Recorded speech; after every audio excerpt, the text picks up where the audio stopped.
Are you good? If not, let's get good. I'm the gamer under development, and this is the first episode of our BattleTech blind playthrough. We are going to jump straight into campaign mode now. Hopefully it'll actually load this time. There's actually a really weird bug with this game. If you are doing custom logos like I did, and you happen to attach a custom logo to your Paradox account, it'll make it so that your Paradox account freezes the game every time you try to load if you're logged in. So I have to be logged out of my Paradox account to play now, which is kind of annoying. But I'm still super excited for the game. I'm super excited for what we're going to do with this series. You guys know me, I like to get you involved. So we're going to do some very cool things. You guys are going to have the opportunity to claim MechWarriors who will be named after you. And if your MechWarrior performs well... Oh, wait, here we go.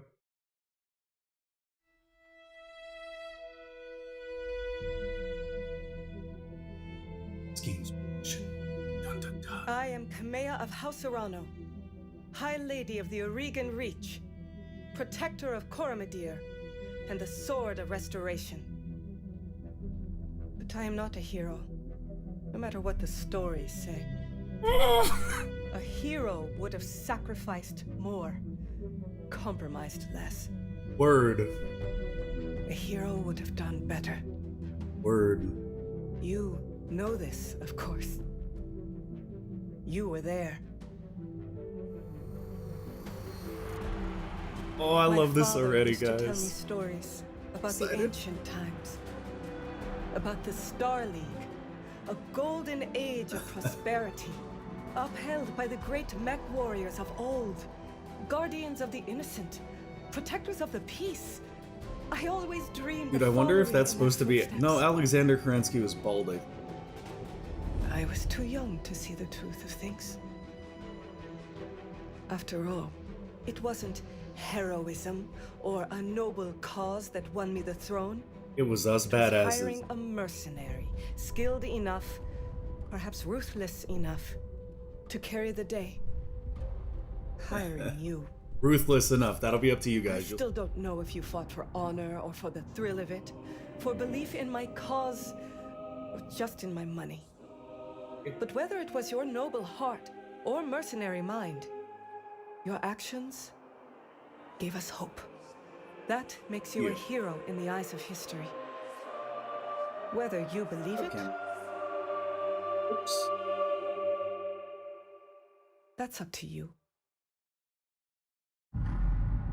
BattleTech Restoration. Dun dun dun.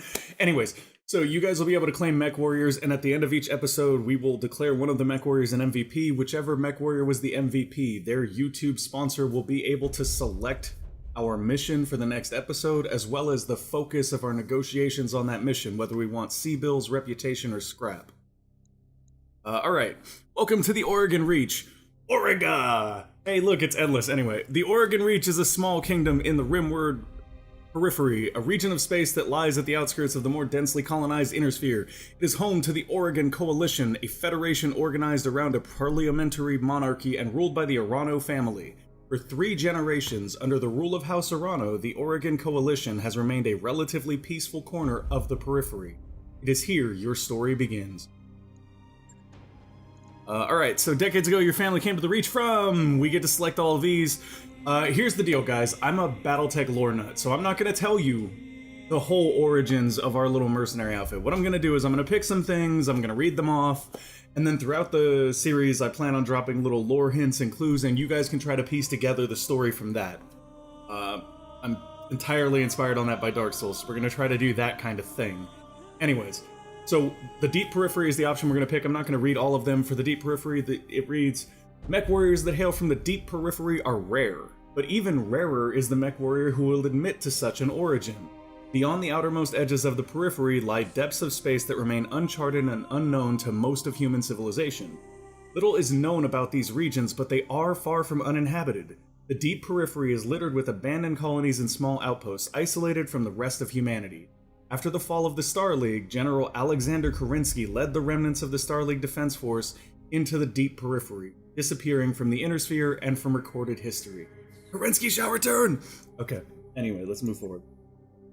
You are of noble birth. Though immigrants to the Oregon Reach, your family soon established a comfortable presence in a small backwater system on the edge of Oregon space. By the time you were born, your family had become the de facto ruling nobility of the system's only inhabited planet. You were the oldest child, heir to the family's title and the ancestral BattleMech, an old blackjack BJ-1. This is where you met Raju Mastiff Montgomery, a veteran of the Succession Wars whom your parents hired on for a season to train you as a MechWarrior. Raju was a strict but capable teacher, and you quickly became a skilled pilot under his tutelage. It was an uneventful life. Until the day after your 16th birthday, when you were exiled. That's actually the one we're gonna pick. Once the promising young scion of your family, you committed an unforgivable transgression and were sentenced to life in exile. You stole away with the family's ancestral blackjack and set off to find a new life to call your own. +1 gunnery, +1 tactics. Let's take a look at what those actually are. Gunnery determines the chance to hit with ranged weaponry. Higher skill is an effective counter to evasion and environmental effects that hamper targeting. Okay, so chance to hit's always a good thing. Let's see what tactics does. Tactics increases the effectiveness of called shot opportunities. Called shots in MechWarrior are incredibly powerful. Because of the way that armor and structure works, if you can strip armor off of a particular body part and then take a called shot on it, you'll usually destroy it, which can completely turn around combats. So that's kind of cool. It also reduces the penalty for indirect fire and improves the minimum range of weaponry. Improving the minimum range of weaponry is also really good because some things will just completely lose damage if you get too close. Out on your own, you fell into the life of an Oregon Coalition soldier, a frontier pirate, a Solaris gladiator, an Inner Sphere mercenary, a frontier freelancer, or a merchant guard. I'm gonna read, I like the Inner Sphere mercenary for this and the frontier freelancer. Those are the two that I'm leaning towards. I want to read both, because, let's see. You roam the Rimward periphery as a freelancer, signing on for whatever odd contracts you could find as a MechWarrior for hire. It was a solitary life, but as you became more comfortable with the itinerant lifestyle, you found you were able to make a decent living helping the people of the frontier. Inner Sphere mercenary. Eager to get away from it all, you joined up with a minor Inner Sphere mercenary unit, integrating... Okay, we're gonna go with that one. That's just better. Until years later, you cross paths with Raju Mastiff Montgomery once again. Your chance brought you back to the Oregon Reach as your mercenary crew took an ill-fated contract against an enclave of pirates on the outskirts of Oregon space. The job went south, and you were the only survivor of your unit. Raju's lance happened to be on patrol nearby. After rescuing you and helping to honor your fallen comrades, he offered you a job in the House Arano Royal Guard. Thanks, Raju, we needed that gig. So it is that you find yourself reunited with your old mentor, preparing your ancestral blackjack for guard duty on the coronation day of the Lady Camia Arano. Dun dun dun. Okay, sorry, I can't resist, guys. I love doing that. So we're gonna go ahead with good, and gamer under dev. This is actually something that deserves attention. Our pronoun is she, they, or he, which is incredibly inclusive and forward-thinking. So good job, Hairbrained Schemes. You guys fucking nailed it, as usual. I'm gonna go with he, though, because that's just how I identify personally. And I'm gonna go ahead and take that one. I like this guy's look. The Nordic tattooing and stuff is kind of cool, and it actually fits in lore-wise. You guys will have to figure that out. Whoa! We can customize! Holy shit, that's cool. I totally thought this was like all pre-done. That's great. Okay, so we're gonna play around with this for a second. I'm sorry, guys, I can't resist. This is just too cool. I like that one. I'm okay with that one. I'm kind of fond of that one. I think I'm gonna go with this. Oh, cool. We can change our head tattoo, too, so that we can not have that weird thing that I didn't like very much. Can we turn the... No, we can't turn the camera, though, so we just get to see what we get to see. That's kind of cool. What else do we have, though? Oh, yeah, let's put a butterfly on his forehead, because that's the most intimidating tattoo ever, right? Don't fuck with Butterfly Guy. He'll gut you like a fish. That's the one I want. I'm gonna stick with that.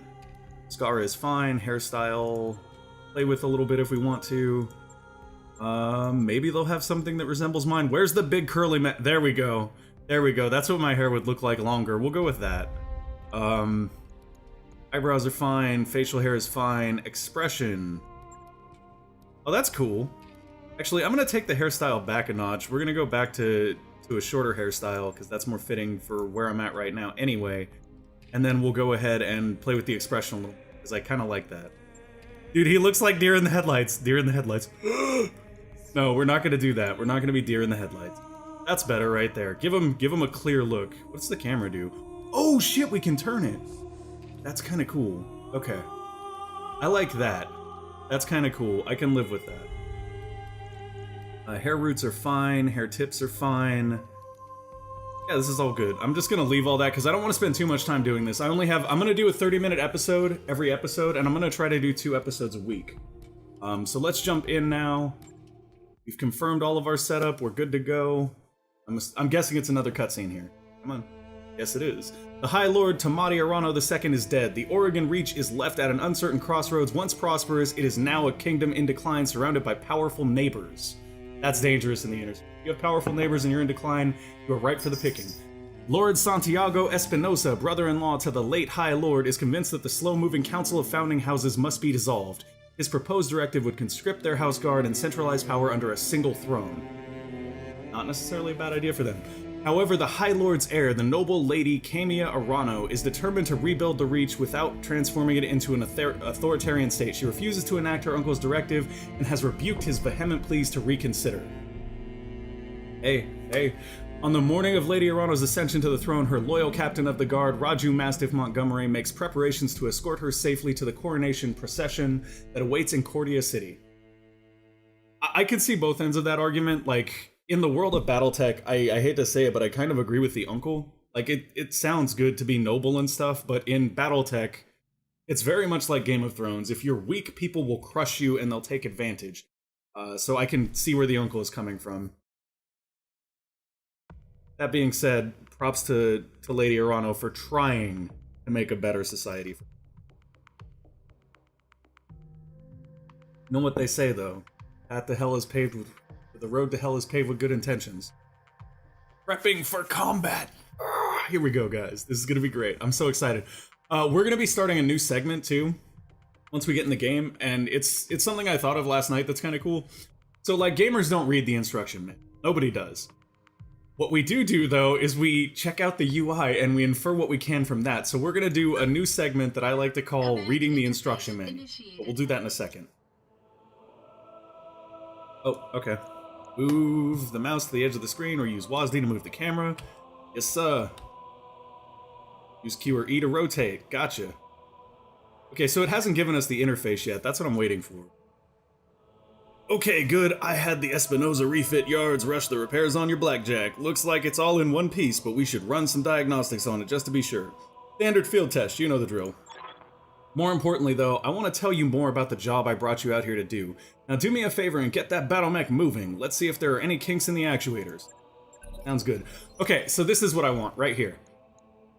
This is the beginning of a segment I'm calling Reading the Manual, because gamers don't actually read the manual. What we do, though, is we check out the UI. So I'm gonna do that. I'm gonna just take a look at everything in the UI for a second and see what we can infer from that, because really well-designed games have very intuitive UIs. So honestly, from this, I'm not able to get much, but that may be because we're in the tutorial. Let me go ahead and select. Ah, there we go. That's better. I wasn't completely honest with you the other day. There's gonna be more to this job than escort duty. Oh shit. Okay, so let's look at our UI real quick.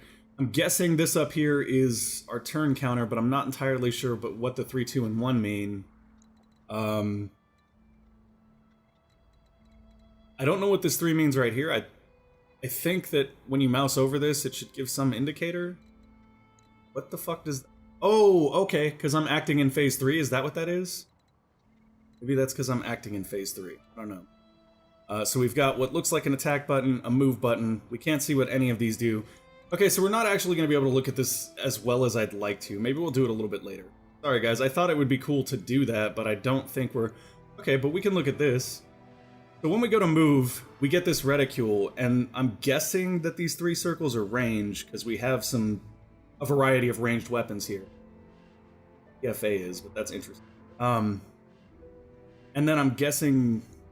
Yeah, so we turn here as much as our torso will allow us. Mechs have a torso turn radius, at least in MechWarrior Online, and in previous MechWarrior games. I'm guessing that translates here, because I can only turn so far. What I'm going to do is I'm going to move up here, but I'm going to turn like that. And the reason I'm turning slightly to the right like that is because I want to make it so that if they shoot at me, there's a better chance that they're going to hit my left side than my center torso, because if your center torso explodes, you go boom.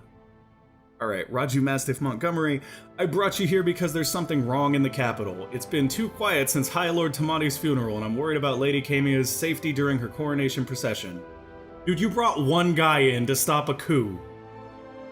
Just saying, like, that's not the best plan.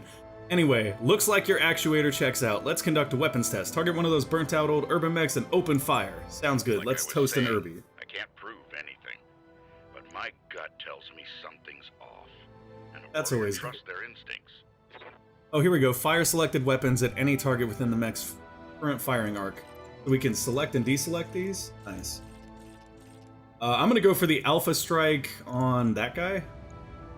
We have 95% chance to hit with everything, which must be a tutorial thing, but let's go ahead and see what we can see up here too, because once again, exploring the UI is the best way to understand a game if you just started playing. Okay, so this guy is guarded, which means he gets a 50% damage reduction against ranged attacks to the front and side, but it doesn't stack with cover, countered by any melee attack. So if we meleeed him, for example, he wouldn't get any bonus from that. Entrenched, 50% stability damage reduction from all attacks. And he's a training target, so he's easier to hit than most enemies. That's why we get 95% on everything. That's fine. Can we see what's in our body parts here? Oh, hey, look. Lasers. Laser heatsink. So that's kind of cool. Do that with them? Can we see what they have? Right torso, head, autopilot. I'm assuming they don't have anything because these are test dummies, but yeah, we should be able to see what they have, which is important. That's why I was saying those called shots are so valuable. Because if your enemy only has a weapon in their right arm, and you blow the right arm off, they're just a stick. They walk around and they can't do much. Ah, Irby. He got toasted. That was actually really pretty, though. I'm sorry, guys. I was talking over it, but it was really pretty. Good shot. Your guns are in working order, at least. Cool, let's do that. Oh, goody, it's a tank. I've been training Lady Arano since she was 14 years old. She can be naive at times and proud, but I have no doubt that she'll be a just and effective ruler. It's on us to see her safely to Cordia City.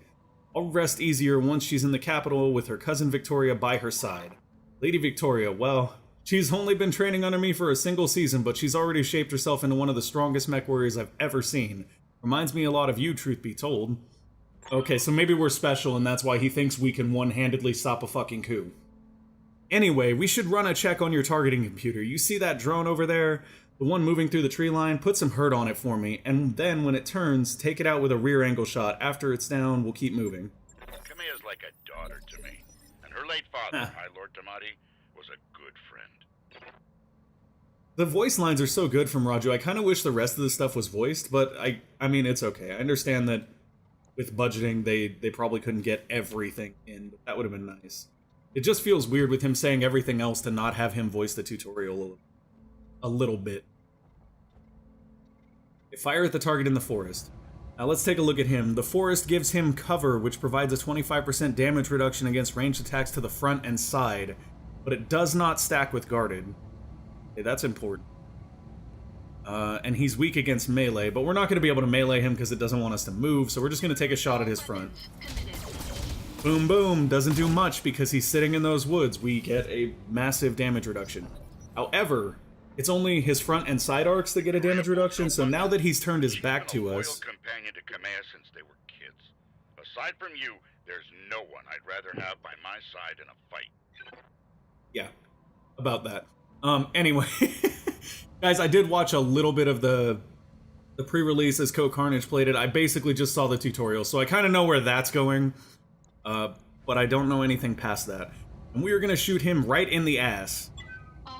Bring the pain. Bye-bye. That's beautiful. I'm glad that they have firing arcs down and stuff in this, because that's always a really great mechanic. Like, if you guys haven't played MechWarrior Online and you're a BattleTech fan, it's totally worth checking out. I love nothing more than running around in a light mech and getting behind an assault mech and burning them down just by taking out their back armor.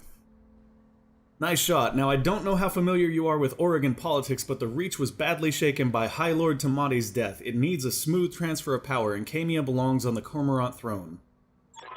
Go ahead and fire up your jump jets, kid. I want to see you descend this cliff face. Aim for that patch of ground there near the edge of the lake. Okay. We have jump jets. That's great. I love jump jets. Jump jets are great, at least in MechWarrior Online for new players in particular, because they give you a lot more mobility. So we're going to jump, and just because it's good practice, we are going to put ourselves at an angle, the enemy, so that he's in our firing arc, but he's not able to hit us square on in our center torso. Enemy detected. Oh, evasive. Yeah, And structured damage. Now, I'm not 100% on how evasion works. I believe the more you move, the more of these evasion chevrons you get. we need to get you cooled off. The fuck? We overheated from jump jetting? Jesus. They jump jet with fucking nuclear fission now? I've never had that happen. Okay, cool. I guess we'll just run over here then. Do-do-do. Stand in some water. Plasma leak detected, jump jet malfunction, jump jet systems damaged, system inoperable until repaired. Great. Oh, for the love of all the gods, this is what I get for insisting on a rush job. Not that I had much of a choice. The Espinosa refit yards were backlogged like you wouldn't believe. It looked like they were trying to process every single Royal Guard mech in time for the coronation. That's always a good sign when you're doing a big thing where you're worried about a coup happening and they're working on every guard's mech. Dun dun duh! There isn't any time to get your jets replaced, so we're gonna have to make do without him. Go ahead and take that mech down with a melee attack. I want to be sure nothing else is gonna break down on your blackjack before we take it out on Amarant Road. Okay, so now we have to melee. Click the melee targeting reticule on the enemy or press V to cycle through melee targets, then click the attack button. Okay, so I'll select myself. I'll press V. That's gonna give me him as a melee target. I've got a 95% chance to hit. I want to know what DFA is. DFA, I don't know. Down to fuck it up. We'll figure it out later, I guess. Engaging. Yes, punch him with your turret. That's a good plan. Good hit. At least that's solid. Alright, one last test. I want you to take your blackjack up to a sprint and evade my attack. Okay, so now he's gonna give me more on evasion. Something goes wrong today, I want to know that your mech can maneuver. Yeah. So we are going to sprint up here. That's going to give us what looks like 3 evasion chevrons. And we also get to angle ourselves, so I'm going to angle myself once again like this, where I'm only showing him one side. And that is, once again, a great way to protect your mechs, especially since you can leave, like, an arm empty and just use that arm to armor tank. Hey, he whiffed. Oh, but we lose an evasion chevron. Okay, so I'm actually going to mouse over those in a second and see how they work. Congratulations, good. Your blackjack's as combat ready as it can be, given the circumstances. For what it's worth, I hope that my suspicions turn out to be unfounded, and we end the day having a good laugh about what a paranoid old man I've become. But if not, then I know that you'll be ready. Alright, it's time to move out. Lady Arano is waiting for us at the mech bay. An impressive display, Sir Raju. Oh, it's Lady Arano. MechWarrior was a student of yours. I'd expect them to know their way around a cockpit. Where's the evasion chevrons? Can I mouse over him here? Okay, 2 evasive charges, +4 difficulty to hit this unit with ranged attack. So I'm guessing we get +2 difficulty per chevron, and then every time somebody takes a shot at us, we lose a chevron? Which is fine. That makes a lot of sense. And actually, that's a really cool mechanic in my opinion, because it kind of teaches people that they should be, do that. It kind of teaches people that they should be focus firing, since focus fire will pull chevrons off and let you hit the target. And I like games that sort of teach you how to play them. That's actually a really good way to do that. Good, allow me to introduce Kamiya Arano, the soon-to-be High Lady of the Oregon Coalition. Is Lady Victoria on this channel? For the time being, my father has summoned me to the Picton docks. I have a fleet inspection and a tour of the family refit yards to preside over before the coronation. Behold the responsibilities of a noble daughter, a fount of tedium that never runs dry. Kinda like her. I know the feeling, cousin. By this time tomorrow, I'll be responsible for the entire reach. Give my best to your father and don't be late for the tourney. The gambling dens are already taking bets on how long it'll take me to cripple that customized monstrosity you pilot. Laughing. Bold words, cousin, but the only victory they'll be celebrating is mine. You may be ascending the throne today, but my Kaga is more than a match for the family heirloom that you call a BattleMech. And in the arena, I reign supreme. Chuckling, we'll see, cousin, we'll see. At any rate, I will see you at the tourney grounds. Sir Raju, I'm ready to go when you are, overland along the Cormorant Road, as is the Arano tradition. Aye, Kamiya, we'll get you there in one piece. Good, fall in behind me, and remember what I told you. Okay. Mission. Woot! Mission complete! Dun, dun, dun. But that's just the tutorial. If your light mech is at a higher elevation, then its target, a slightly higher chance to hit. That's good. So yeah, guys, I'm really excited about the idea of you guys being able to sponsor soldiers and then direct our campaign. And if you're a MechWarrior fan and you play MechWarrior Online, let me know in the comments, because I may start doing like community days where we all get together on MechWarrior Online and go blow shit up, because that's fun. I remember the Oregon Reach of old. Here we go. The time of the Great Expansion. I was just a boy then. Proudly we went forth, bringing the light of our coalition to so many systems. And for what? The light of our coalition. To see our great kingdom slowly waste away? Year after year, the Council deliberates while our economy falters. And Wow. the wolves bay at every door, while covetous neighbors plot against us. He wants to build a wall. I say, it can go no further. I'm We gonna are build here a today wall. because if Lady Orana will not act, someone must. Exactly. Someone I must know build a wall. Hi, what Fat I'm Please. asking of you. You will face former comrades, or even loved ones, on the battlefield. I take up arms against my own niece. But remember, today we sacrifice so that tomorrow we can return our kingdom to its proper glory, to its proper strength. Today we sacrifice so that we can dominate the peoples of the Know that you Oregon did Reach. So as true heroes of the Reach. To your stations, for the Directorate. As true heroes of the Reach. You're not traitors, you're heroes. It's cool, guys. See, why they gotta hit civilian targets, though? That's something that bugs me. Like, that looks like them hitting civilian targets, and I don't like that. In fact, if I'm not mistaken, the Ares Convention should have already happened, and civilian targets should be off the table. Although in a military coup, I wonder if they would actually adhere to the Ares Convention. For those of you who do not know, in BattleTech history, the Ares Convention was an agreement made by all the leaders of the Great Houses that predated the Star League, that was basically an agreement on terms of war to prevent nuking, which destroyed not only buildings and people, but also planets, which made them unusable, which is the whole point of everybody moving out into space anyway, was more resources. So the Ares Convention prevents people from using inhumane methods. It's kind of like our Geneva Convention. Oh, we're prepping for combat already. Dun dun dun! But we are reaching the end of this episode. Thank you guys for watching. It has been a blast to be back. I plan on doing a vlog pretty soon, so if you guys have any questions or just want to know what's been going on, or whatever you want to ask me about the year that I've kind of been gone, feel free to leave them in the comments, and I'll start accruing those so that I can put out a video log and just get everybody kind of caught up on where we're at and where we're going, because I'm really excited for some of the direction that I have for the future for us to move in. Oh god, I'm sorry guys. I'm doing this first thing in the morning and my allergies are kicking up really bad, and I do apologize for that. Okay, begin mission. Command interface. So at least we'll get to see the beginning of this mission before I go ahead and save the game, and then we'll come back and finish it. Hamia Arano. I'm going to miss this, Raju, the clarity of purpose that I feel in the cockpit of a BattleMech. Simplicity of it. But there they are, just up ahead, the city gates and my future, all laid out before me. Wait, what's that smoke?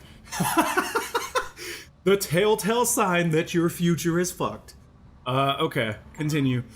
A guard post, one of the small ones that dot the road leading into the capital, but the emergency band's been quiet all morning. I haven't heard anything about a fire. This is damned odd, and I don't like Oh it. god. Excuse me for Keep your 1 head on a second. swivel and be ready for anything. I'm gonna actually tip off my webcam.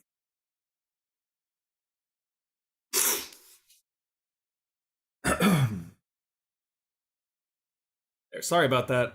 Like I said, morning allergies are kind of kicking my ass right now. But that's okay, because we're playing BattleTech and it's awesome.